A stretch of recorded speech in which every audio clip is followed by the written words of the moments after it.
Prognosticators and pundits have been forecasting World War III, including our man Jim Rickards, or Cold War II for years now, but they've all been wrong, according to my guest today, Nick Hubble. We're facing, in fact, Opium War 3. Prepare and get ready. Now, Nick, I'll let you give the context. I think it's fair to say it's a story of history which makes understanding today that much more clearer. Yeah, history's rhyming pretty damn closely on this one. All the geopolitical drama we're seeing in places like Ukraine, the Middle East, the fact that the US has sanctioned Russian assets, the fact that the Eastern countries, I suppose you could call them, are buying lots of gold. All of this is an echo throughout history, and it's not so much World War II or the period of the two world wars. It's not also the Cold War that it's echoing. It's actually a period of history known as the Opium Wars. I think it's about 1820, so almost 200 years ago, that we had the two Opium Wars between the British Empire and China. And what was going on back then was similar to today in the sense that there was this persistent trade deficit issue. So the British Empire, was buying lots of silk and tea from China back then. And the Chinese refused to allow British goods into China. They considered the Brits inferior culturally and economically. And so they wanted to be paid in silver and nothing else. And this caused a huge outflow of silver from the British Empire to China. And it actually started to drain the empire of its money, of its monetary asset in silver. And so the British thought, well, what are we going to do about this? And the rather innovative strategy they came up with is to get China addicted to opium. So they cultivated the poppies in India, in British India, and smuggled the opium into China illegally, and got paid in silver. And this rebalanced the trade flows, rebalanced the flow of silver, and solved the problem, at least as far as the British were concerned. Obviously, it caused absolute chaos in China, the economic and social chaos of opium addiction that completely ravaged the place, caused the Boxer Rebellion and a couple of other issues. And so the Royal Navy had to come and decide that the British do in fact have the right to sell opium into China. They did that by sailing up several different rivers and blowing the hell out of the Chinese Navy, which was not even close to the same technological level at the time, and by bombarding several cities and occupying them until the Chinese agreed to allow opium. They actually also agreed to give Britain Hong Kong, which is how that story happened. All this is echoing to today, except the roles are sort of reversed. We've got the Chinese smuggling extraordinary and absurd amounts of opioids in the form of fentanyl, artificial synthetic fentanyl, into the US via Mexico, via the open border path with all the illegal immigration. This is causing a huge economic and social breakdown in the US. The leading cause of death amongst certain age groups is fentanyl poisoning. It's also spreading into places like Canada and Europe. All this is a deliberate economic and geopolitical and foreign policy ploy, just like it was for the UK versus China back in the day.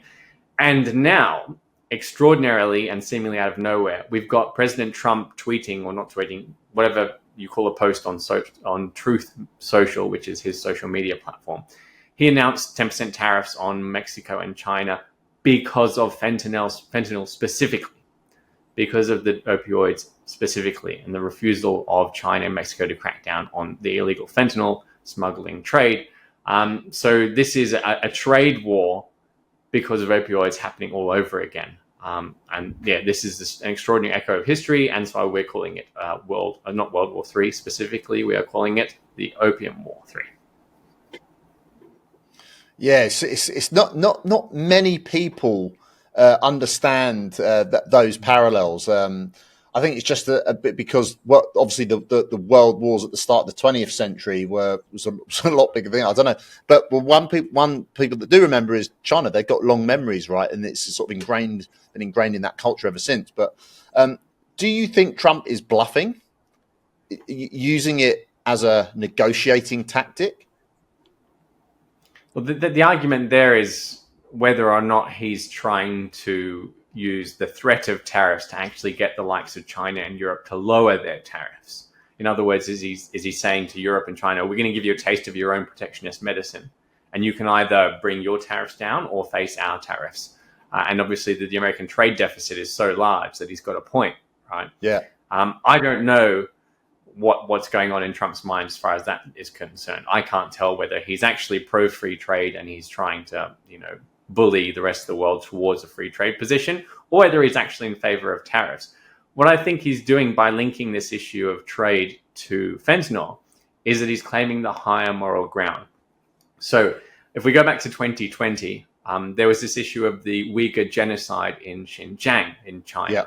And the Australian government actually asked a lot of awkward questions. And people might remember that China sanctioned several Australian companies in response. I think it was the wine industry was amongst the industries that China applied some trade barriers to, because we asked questions about this genocide that was happening in Xinjiang. Well, President Trump used this to renegotiate trade deals with China. He said, we're going to impose trade policies on you because of this genocide. And then so China agreed to renegotiate, and then Trump withdrew the threat. At the time, before any of that, so in January 2020, I made a prediction that this would happen, that the world would use the Xinjiang genocide as a reason to engage in a trade war with China. Unfortunately, the pandemic completely blew away that prediction just as it started to come true. Now I think what's happening is the very same thing. Trump is taking the moral high ground on the issue of fentanyl. He's saying to his opponents, look, if you oppose me on tariffs, that means you're pro-fentanyl, which is a massive crisis and a growing crisis in places like Europe and Canada. So, that's a pretty awkward political position to be in, an awkward position that Trump has put his opponents in. And I think what he's doing is making sure that he has, in the future, when the fentanyl crisis gets even worse around the world, and he's trying to get foreign politicians to support his positions, he's taken that moral high ground. He said, look, I connected the issue of taking on China in a trade war with this drugs crisis that China is behind. Probably and possibly the Chinese government and Chinese military is behind this fentanyl surge. So I think he's making sure he has the international consensus behind him by taking the moral high ground against China. Whether, like in 2020, this just means he's trying to get a good negotiating position against China on trade, or whether he's actually going to go through with it and he actually cares about fentanyl and genocide, I don't know. But it's quite interesting because what your article today makes clear is that if you just sort of try and break down these and understand these kind of, I don't want to call them psychological tactics, but it can kind of give you an inkling of where investment opportunities, or where what you should be, how you should be looking at the markets too, right? So you mentioned like in the previous Trump's previous strategy in his first term with NATO, which led to some opportunities in defense stocks like Rheinmetall, which is listed in Germany, right? What can you explain how you can use that kind of analysis to see what the lay of the investment landscape is today, potentially? Yeah, Trump derangement syndrome sort of hiding the opportunity here, right? So we had in his previous term, certain companies just completely crapped the bed, didn't they? Yeah. So people were panicking that Trump was going to abandon NATO and abandon Europe to Russia. And of course, what he was really doing is trying to get Europe to increase its defense spending. It's the same sort of bluff or the same sort of negotiation tactic back then as he's using now. And so for those of us who were willing to see the fact that Trump's not actually going to abandon NATO or Europe, he's actually just trying to get Europe to increase its defense spending, we might have invested in European defense stocks. And I think that the same thing is potentially playing out now over trade. If, as I suspect, but I'm not confident, Trump is actually trying to crack European and Chinese protectionist policies in order to get more free trade, then we'd see a significant recovery in the stocks that are getting smashed right now. So there's an opportunity there, a buying opportunity. If he manages to negotiate better trade deals, US stocks should go up, trade should improve, Chinese stocks should improve, European industrials should improve. All these things should improve, rather than the trade disaster that's currently being priced into financial markets, especially each time Trump announces his latest cabinet pick. The reverse side of that is, of course, that if he really is serious on taking on China and on protectionism, then that could be terrible for the world. The last time we would have had a comparative time would have been the Great Depression. So it's a pretty polar scenario.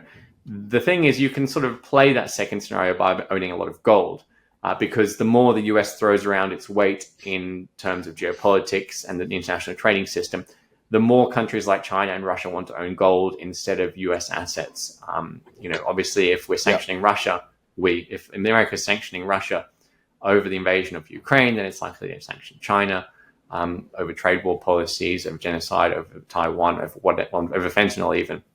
And so we can expect China to accelerate its transition out of the US dollar and treasuries and into gold, which means a higher gold price. Gold's obviously a monetary commodity or monetary asset. Does that apply to other hard assets or other resource-related areas, or is your focus particularly the gold sector in this as the key opportunity? I definitely focus on gold over the others, because especially in that latter scenario of a crackdown on China, because that would be bad for commodity stocks. If we're saying that Trump is actually just cracking the nut of Europe and China, then that would be really good for commodities as well. It would signal a general trade improvement, more free trade, more trade, therefore more demand for resources, including Australian resources, which is why people should check out James Cooper's presentation on the next big four, the next big commodity companies in Australia, if they believe Trump can crack this nut. But that, we all differ on that in complete polar opposites to each other, depending on what you think of Trump. So, I'll leave that for people to decide for themselves. I don't think I'm going to convince anyone on that.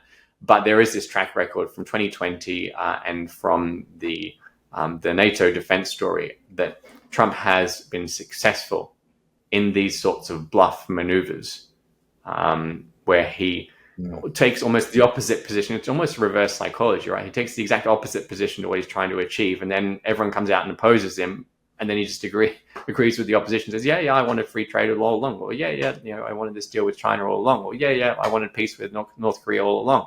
Or I wanted defense spending in Europe to go up all along. That's what I wanted. I just bluffed you. It might all happen again. Interesting. Well, I'll leave it there today, Nick. Do check out Nick's piece. Today. It's very thought-provoking, and it's based on, drawing on parallels of a fascinating part of history, which everyone should understand, really, because things come around in circles, or they tend to, right? Thanks, Nick. Where are you going to be next week? Are you still in? Are you going to be? No, you're in Japan for a long time now, or are you on the move anytime soon? I'm back in Australia for more than a year on the 20th of December. Fantastic. So maybe we'll have a few things in person if we can get it together. All right, buddy. Take care. Cheers. Bye. Thanks for tuning in to FatTel Daily.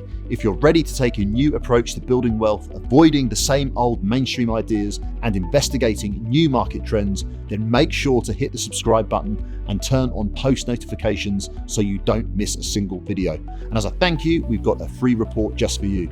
It is packed with actionable insights that show you how to capitalize on an alternative investment idea that you'll unlikely find anywhere else. You can download it right now by clicking on the link in the description below. So, if you're ready to discover strategies that the traditional market just doesn't offer, grab your free report. Until next time.